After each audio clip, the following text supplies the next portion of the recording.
Welcome guys to the tutorial info channel. In front of me is Google Pixel 3 AG020F, and in this video I am going to show you how to share location on this device.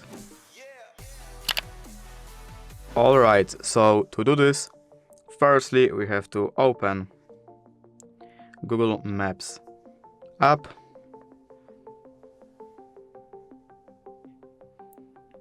Then we have to click on our location, and here, as you can see, we have this share location option,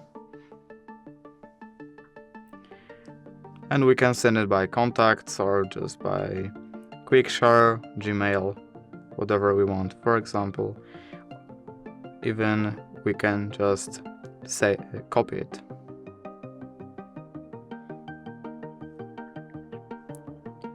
And basically that's it. If you did enjoy this video, leave a like and subscribe. Thank you guys for watching. Bye!